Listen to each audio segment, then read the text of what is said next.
Devin Haney is a good boxer with weaknesses out the ass. If he is an all-time talent, then when Devin Haney fights Brian Norman, it's going to look like Terrence Crawford versus. And here's the punch that can end Devin Haney's career. I was doing some film study of Devin the American Dream Haney and Brian Norman Jr. I was inspired to do that because of Tim Bradley. Tim Bradley has a video out. I saw it on X where he was saying that he was doing a lot of film study and there's no way Devin Haney beats Brian Norman. So I said, okay, let me stop imagining and let me watch. And there was a lot of things I kind of found out. When looking at the tape for both Brian Norman and Devin Haney, I had more questions than answers. Devin Haney is a good boxer with weaknesses out the ass, but high IQ. But does he have high IQ? So Devin Haney's bigger, faster, younger than everybody he fights, right? Goes up against Lomachenko. I think he was robbed. We can argue that all day. But Lomachenko, what a guy, and has to box with a boxer because that's his style. He boxed with him and they do whatever. But Devin Haney's humongous. He's Terrence Crawford size, but he's fighting at lightweight, right? What did Lomachenko say? Look at him. He's a heavyweight, right? So they can't reach him. They're a bit over the hill. He has his way. Doesn't really have much power. Gets rocked against Linares. Finally fights somebody his age who can match his speed and his height and his size. Ryan Garcia. All of a sudden, he gets shell-shocked after that. Ryan Garcia on Osterine power that he's shell-shocked about is still not touching Brian Norman Jr.'s power. I think Brian Norman is a harder puncher than Ryan Garcia. So after Ryan Garcia, he fights another guy in Ramirez who's a bit over the hill, and he goes back to what he's used to. Most of his career, his young career, he was in Mexico. So those are the guys. So slow with his feet, pretty stationary. Devin Haney sticks and moves and run away with the fight. Literally run away with the fight. Now I look at Brian Norman Jr. Brian Norman Jr. There are two Brian Norman Jr.'s, and I think I know why. There was a Brian Norman Jr. before he became champion. That Brian Norman Jr. didn't fight that well. He didn't. I'm gonna be honest. When I watched him, I was a little disappointed. A savage, yes, but I didn't think he had a lot of abilities. He didn't fight that well, but that doesn't mean he's not a good fighter. The reason why I say that is because after he became champion, he became this poised, high IQ fighter.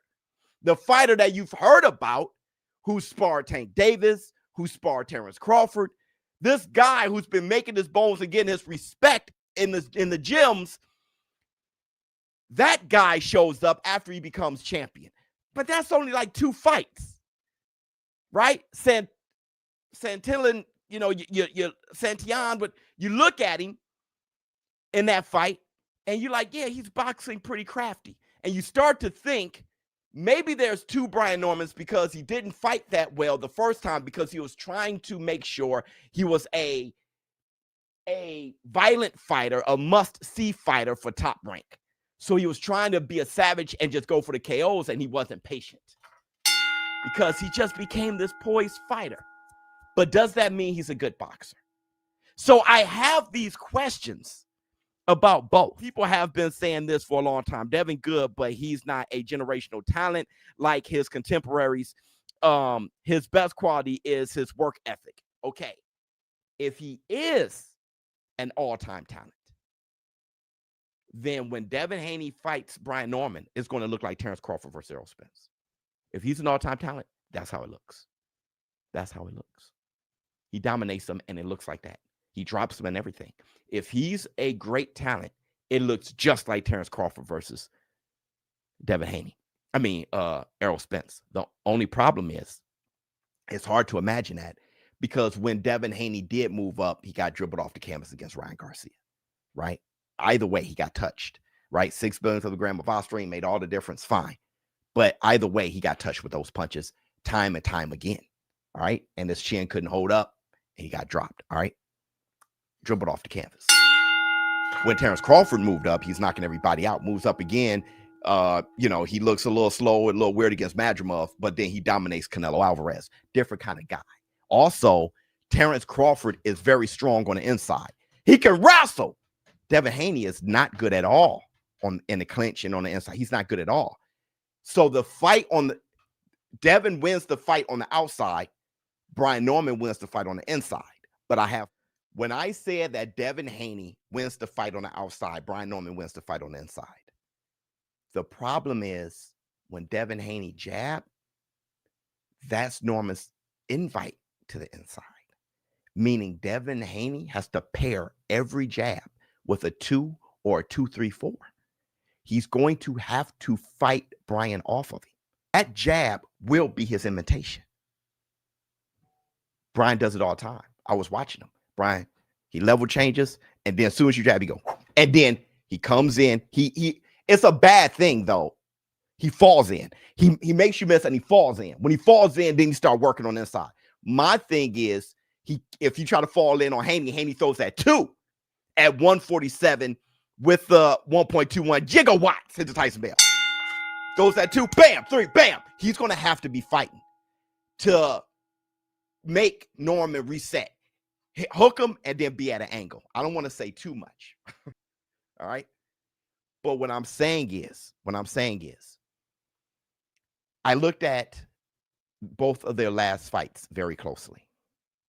And I looked at Devin Haney jab against Ramirez. Shit ain't changed, bro. I thought it did. It ain't changed. I didn't want to watch that fight again because the fight was so boring. I watched that fight. Shit ain't changed. Bow and arrow effect at his best. Bow and arrow effect at his height. He can't do nothing. He can't do anything about it. It's been a part of his DNA since he was a kid. And I told you that jab is an invite. He has to hit him with the 2. But if he's bow and arrow jabbing, that 2 is going to take too long. If he's here, that 2 can drop. But he's doing this. He's committing to the jab to the point. And here's the punch. That can end Devin Haney's career. Here it is, everybody. Check this out. And I'm not going to keep beating the horn at me. He's winning. Beating the horn at me. He's winning. And, I just think, Haney. Yep.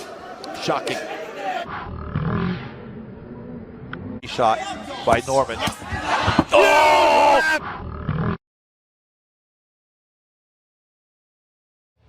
Fun to think about and scary. Junior. Absolutely. Kill her, mommy. Kill her. Mama. You know why that scares me? You want to know why that scares me? Brian Norman Jr. is deceptively fast. He's a better athlete than people know. Hand-eye coordination better than you think. IQ better than you think. It scares me because Brian Norman loves to counter the jab. He waits for the jab. That's all he does, is wait for the jab. Devin Haney, that's his best punch. And Devin Haney commits to the jab. All Brian Norman does is wait for the jab. It's kind of like Canelo, which is why Bivol, Terrence Crawford, and Floyd had an adjusted jab for Canelo. They had the jab already out there and poked. Bam, bam, bam. They kept it out there. But when you commit, that's why Canelo beat those taller guys all the time. What Mr. 6 Weeks did, Brian Norman Bates, he threw the jab. I forgot the guy's name, the Asian guy. He threw the jab and he waited for his jab. That was predetermined. That's why it was so clean. He parried it and then he hooked him. he's going to be waiting for Devin Haney's bow and arrow effect because Ryan did. Ryan did it just like this. First round. Bam! He's waiting on it. And Haney can't stop doing it. We can say it all day long. We've said it forever.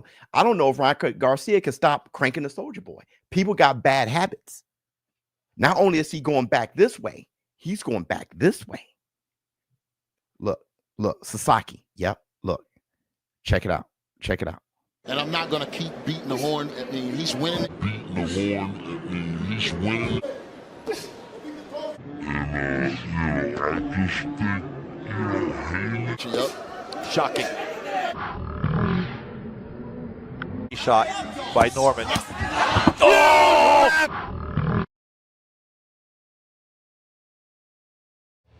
Fun to think about and scary. Junior. Brian Norman, that brother's athletic. He can explode. Pause. He can be, unlike Ramirez. Ramirez's feet stay planted and reach. Brian Norman can leap into you. Pause. Perry, leap. He can cover the distance. That's what I mean by athleticism. He can leap into it. Bam. He has that athleticism. Look at his calves and everything. Yo, Devin could be winning a fight, and just like that, it could be over with. That's what scares me about the fight. Now, Devin Haney can definitely win the fight. Sure. Devin Haney can win the fight, like I said, by staying responsible, but he just hasn't done it because nobody can make him pay for it. The only person that made him pay for it was Ryan.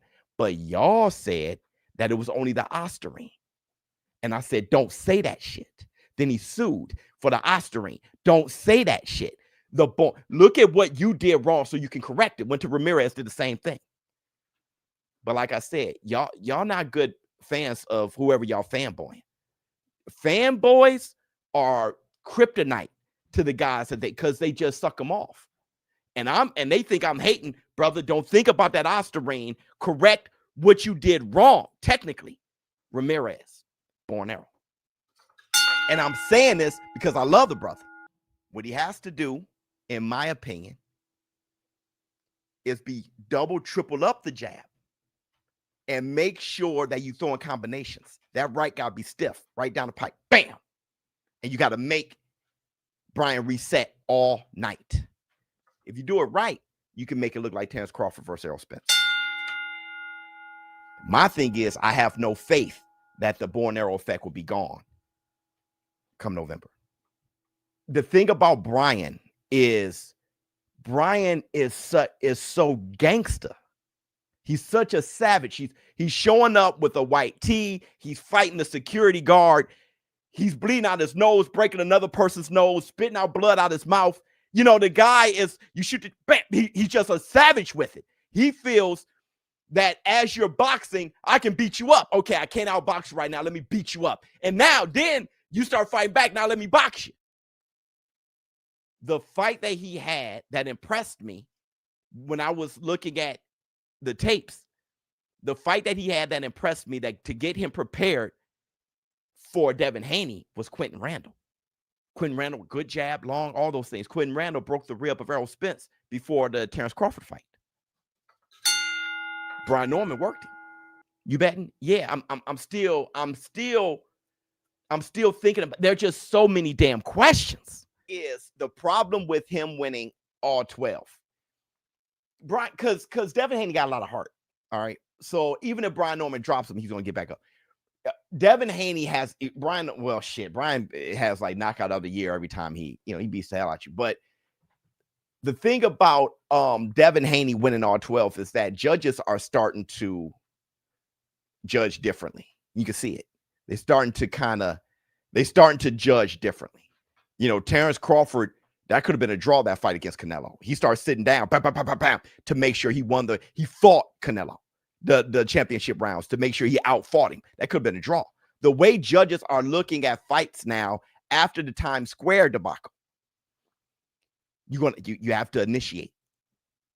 That's the problem. He can mess around and be outboxing him, but if it's looking like he's on his back foot too much, running around too much, they'll mess around and give Norman the round off of aggression. You know, things are because you have to judge in a way to shape boxing to be exciting so people can say, I know when I watch this sport, I will never be bored, right? It's kind of like bare knuckle fighting championship. You know, when you watch that shit, it's money well spent. You're going to see some shit. All right, hit the type.